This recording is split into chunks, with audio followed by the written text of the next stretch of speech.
It's real. Let's get into this, man. Yes, sir. Let the beat drop. Some of you may be asking, why do we do this?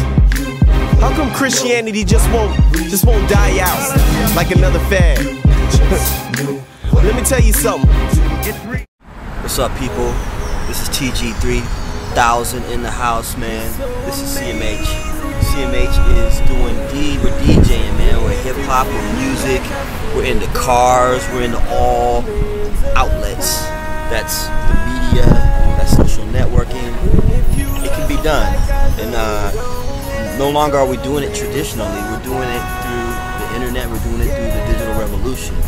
And God said go and reach the people, and that's what we're doing. So CMH, baby.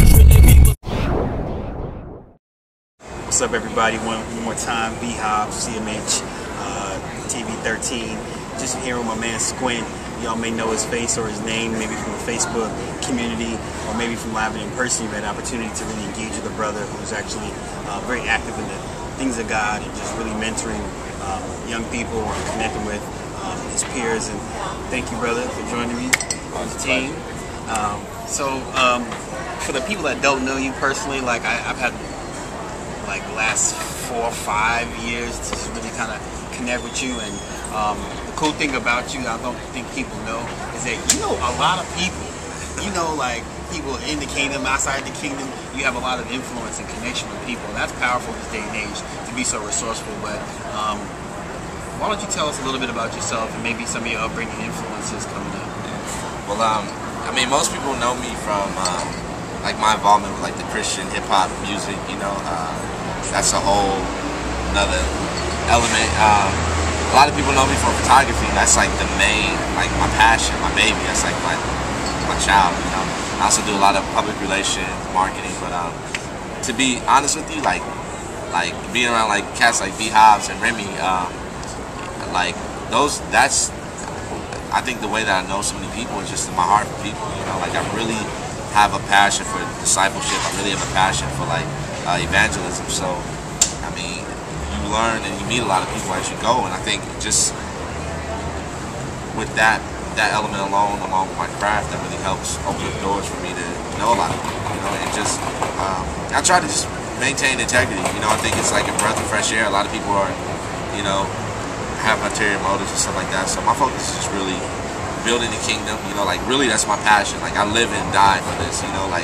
not just saying it, like I really have a passion for it, and I do all that I can to build God's people, you know. So tell me this, man, you do a lot of discipleship, you have a lot of relationships with people. We've been having a lot of discussion amongst, you know, the CMH community about different things that relate to just how we live this kingdom lifestyle, you know what I mean? And coming up in the kingdom, you know, I'm sure you've seen things that, as far as people, the way we treat one another inside and outside of the church. And from your insight and your perspective, how do you think people should really, what's the approach people should take towards treating one another in the kingdom, even when we go to work or when we're in the grocery store, in the church, on the weekends? Well, I think one of the best ways of dealing with each other is, obviously, I know it's always used, but I think it's not necessarily exercise the greatest way, and I think it's love.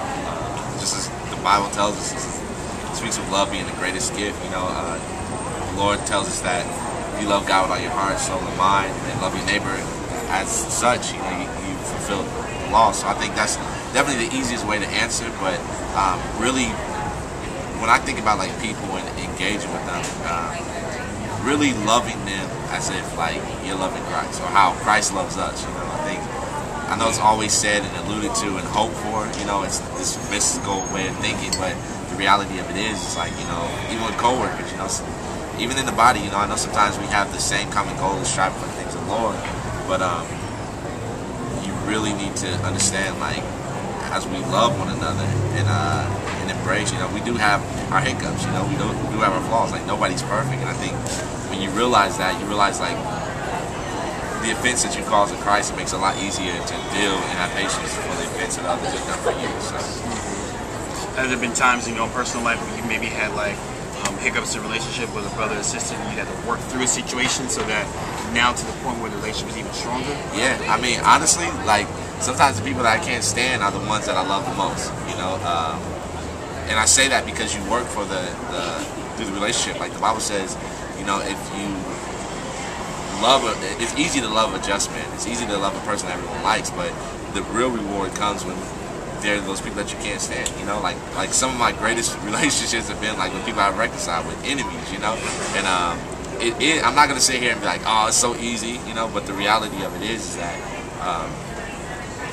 like it's a friend that you earn, you know, and you see the fruit of your labor, you know. Like sometimes I just see friends that I've reconciled with and like give them like double hugs, you know, just of excitement of remembering, like, man, there's a time I couldn't stand you couldn't stand me, you know, and here we are as friends, you know. Yeah, I do know, and the power of reconciliation has kind of been a theme in my own life over the past couple of years, and even in 2009 alone. So that's real talk. That's real talk.